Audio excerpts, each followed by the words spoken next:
Muito bem, gente. Hoje eu vou começar fazendo uma pergunta muito pessoal. Por um acaso você tem uma marca de nascença? Aquela cicatriz na parte do seu corpo que tem um determinado desenho, uma cor ou um formato? Bem, ela faz menção às suas vidas passadas. Ou ela faz menção ao momento de morte, ou dentro do processo de evolução da sua história de vidas passadas, da sua experiência de vidas passadas. Bem, parte disso faz culturalmente parte também de uma crença de algumas comunidades asiáticas até os dias de hoje. Vocês vão ver como é curioso. Estas comunidades, no momento que seu ente querido vem a falecer, eles fazem uma marca com carvão ou um pouquinho de cinza, fazendo um determinado desenho para acompanhar a evolução espiritual do mesmo. Então, se esta criança que é recém-nascida traz aquela devida marca, significa que é aquele antepassado que evoluiu espiritualmente e torna no núcleo de família. Não é interessante, gente? Não é lindo? É cultural, é maravilhoso, mas eu acho que é um grande respeito aos seus vínculos familiares, à sua procedência, à sua história genética, não é? Então, a partir dali, eu vou contar uma vivência de um paciente, uma figura masculina, que passou comigo há muitos anos atrás. Eu tive outras experiências como esta, mas sempre a partir dele, porque ele me aguçou a curiosidade para esse fator, a possibilidade das marcas de nascença trazerem um histórico de vidas passadas. É claro que não saio por aí perguntando a todos os pacientes se eles têm uma marca de nascença, mas aqueles que vivenciam determinadas situações de agressão física, eu chego a perguntar e já tive muitas confirmações do mesmo. Então, vou relatar o caso, vamos colocar o nome de Paulo para ele, tá bem? Então, o Paulo, ele veio para mim em consultório porque estava vivendo um processo de inércia muito grande, muito destrutivo. Ele já tinha perdido o seu casamento, tá? A esposa não suportou mais aquele processo de inércia que não era nem justificado pela depressão. O primeiro quadro clínico seria a depressão, mas ele estava sob medicamentos, ele tinha que ter reagido e ele não conseguia reagir. Ele perdeu o emprego, ele perdeu amigos, enfim. Ele falou: Ivete, eu já não tenho mais a quem recorrer, eu já não tenho mais medicamentos que possam me fazer superar, eu não tenho vontade de nada, meu corpo não responde. Ele foi até detectado como uma provável esclerose múltipla, mas não tinha nada, um início de, não é? Mas não tinha nada que justificasse aquele processo físico. Ele tinha muita dificuldade de caminhar, era como se ele se arrastasse pela vida, literalmente.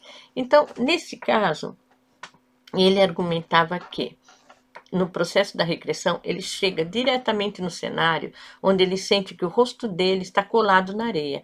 Ele fala: meus olhos estão cheios de areia, meu rosto está de frente à areia. É uma terra arenosa, aparentemente areia de praia. Bem, a primeira coisa que tentei fazer é fazer com que ele movesse o corpo para a gente tentar entender o que aconteceu. Obviamente, ele estaria de bruço, porque ele está com o rosto colado na terra, na areia, não é? Então, ele descreve como estando de bruços, mas eu precisava ter mais detalhes para poder entender o que tinha passado naquela situação. Então, o que ocorre, a primeira pergunta que eu fiz, se ele tinha as mãos e os braços soltos. Ele dizia que não tinha nada que eu prendesse ali. Então, eu comecei a pedir para que ele movesse as mãos. Ele conseguia mover a mão direita, depois a mão esquerda, e finalmente ele conseguiu mover o corpo, mas sem mover as pernas. Ele falava: as pernas não respondem ao meu comando.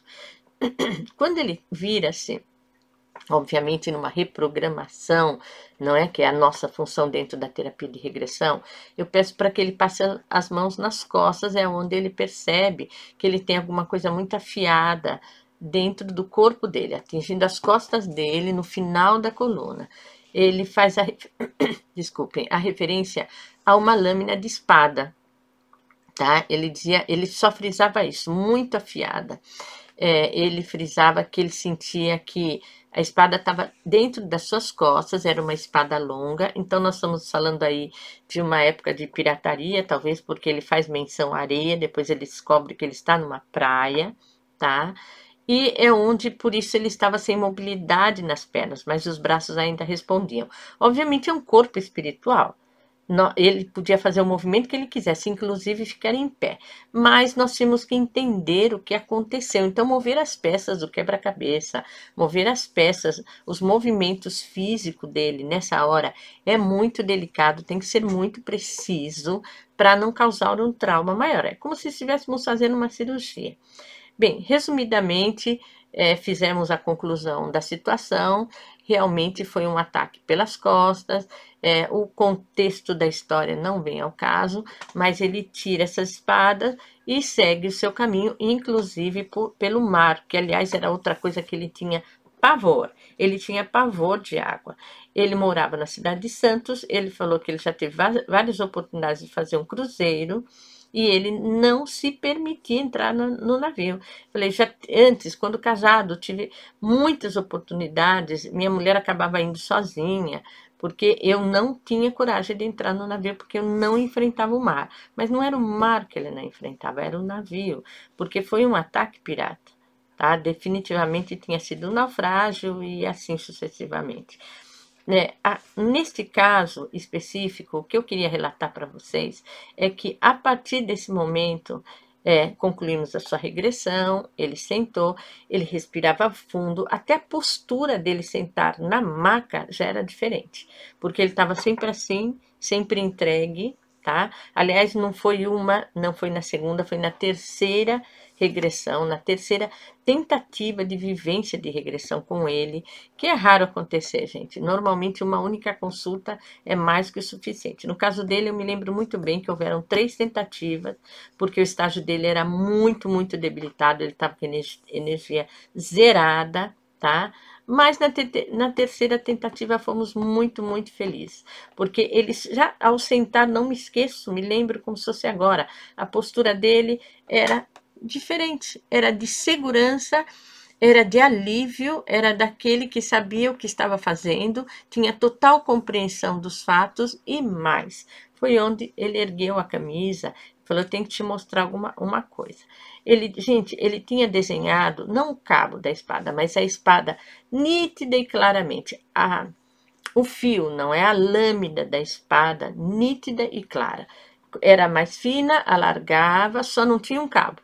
Era como se fosse uma meia-lua, mais ou menos. Não era bem uma meia-lua, porque ela terminava onde iniciaria o cabo. O cabo não existia, tá?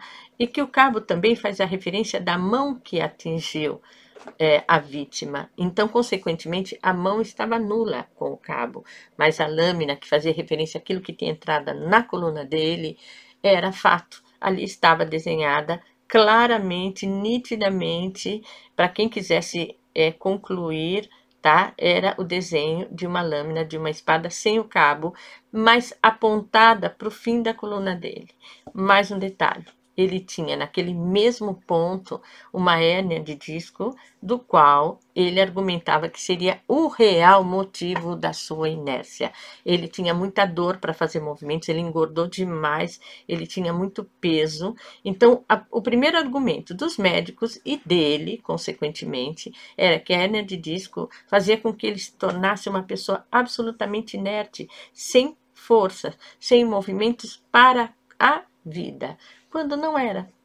Era simplesmente, ou tudo isto, que era a referência da sua experiência de regressão a vidas passadas. Ele foi atacado pelas costas, ele não entendeu o momento da morte, ele não viu o momento da morte, então ele estava lá, sem mobilidade, sem entender o que aconteceu. De repente, eu caí de cabeça no chão, e onde é que estou?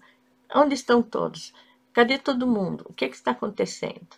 Ele não tinha entendido, é como se falasse que ele ficou no meio do túnel do tempo, parado no tempo, espaço, sem mobilidade. Consequentemente, na mesma faixa etária que aquilo aconteceu, vamos dizer assim, aos 40 anos ele passou por aquilo em vidas passadas, nesta vida, na mesma faixa etária, aos 40 anos, ele repete. Entra no processo de inércia total, que nenhum medicamento, gente, nenhum diagnóstico fazia com que ele mudasse seu posicionamento ou sua postura perante a vida, além da inércia.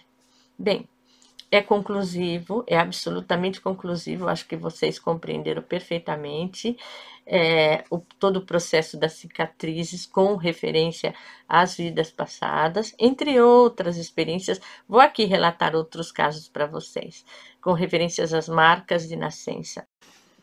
Eis que temos mais uma confirmação daquela marca, daquela cicatriz doída emocionalmente, aquela cicatriz que não me deixa esquecer aquela dor gravada, cravada dentro do nosso inconsciente, dentro do nosso íntimo, porque essa marca, essa dor, ela vai falar muito mais alto, mas ela vai gritar, ela vai pedir ajuda, ela vai pedir uma resposta.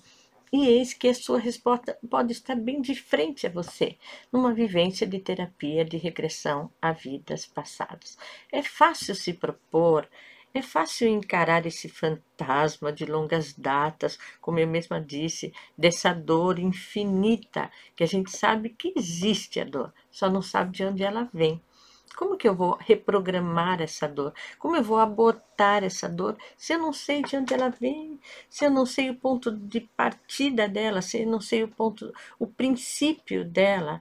Então, muitas vezes, ela está bem escondidinha, lá embaixo, naquele porão preciosíssimo que é sua memória inconsciente e que nós, com essa técnica, nós profissionais da terapia de regressão a vidas passadas, com essa preciosa técnica, podemos acessar e podemos te ajudar, mudando assim a sua vida por completo, tá? É mágico, essa magia quem faz, gente, é única, exclusivamente, absolutamente o paciente. E querem saber o fim da história do Paulo?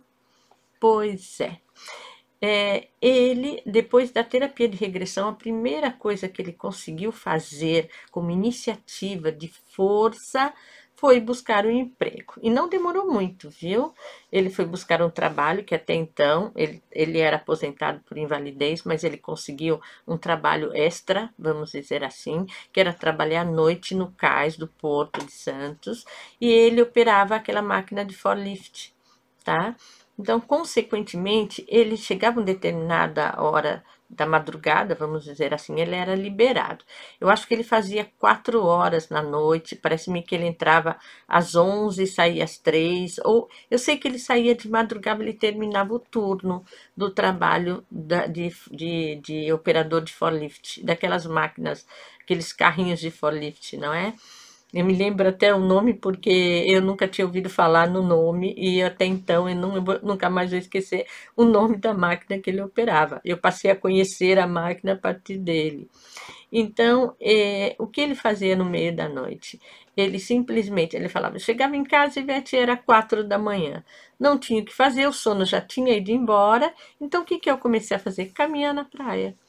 Então, eu chegava em casa, trocava de roupa, põe uma roupa mais leve. Santos é sempre quente, o inverno lá ainda é verão, para nós aqui da Europa, não é? E ele saía caminhar até umas 6 horas da manhã. Eu sei que ele ficava 2 horas caminhando, ele sentava, apreciava o mar, ele conversava com o mar, ele via as embarcações chegando. E olha o que é mais curioso, gente, ele foi trabalhar no cais do porto, tá? Ou seja, com os navios. Não é curioso assimilar os fatos, não é? Agora falando com vocês, eu estou lembrando e assimilando os navios com a experiência dele. Honestamente, eu não tinha parado para pensar nisso. Mas a caminhada na praia fez tão bem que ele perdeu peso, obviamente, não é?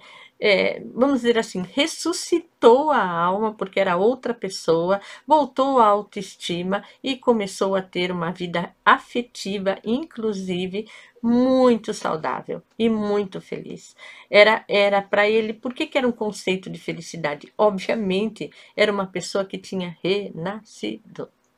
Então, eis a minha proposta para o seu renascimento. Você não precisa ter uma marca no corpo para buscar curar as cicatrizes, as suas dores emocionais, ok? Você pode simplesmente ter a proposta e a coragem, que a gente sabe que enfrentar uma terapia de regressão é para poucos, não é? Então, a coragem de se propor estar de frente a essa vivência única, essa experiência maravilhosa que é a terapia de regressão a vidas passadas. E caso tenha alguma dúvida, por favor, perguntem. Não existem perguntas absurdas no tema da terapia de regressão a vidas passadas. As pessoas falam assim, eu tenho até vergonha de perguntar, porque eu não sei, muitas vezes eu ouço isso, hein? Se essa pergunta é cabível ao tema. Nada é excepcional dentro do tema. O tema é muito polêmico, gente. São 30 anos de experiência, ainda investigo respostas para estar aqui certificando a vocês o resultado das mesmas. Está bem? Então, estou sempre à disposição. Pergunte, será um imenso prazer compartilhar com vocês, tá? Esses anos todos de vivência, de resultados maravilhosos, de missão cumprida, não é? Do gratificante resultado desta técnica fantástica que é a terapia de regressão a vidas passadas. Então, espero vocês para o próximo vídeo, onde eu vou abordar um outro tema que dá seguimento a este, mas vou deixar vocês na curiosidade, esperando aquilo que está por vir, tá bem?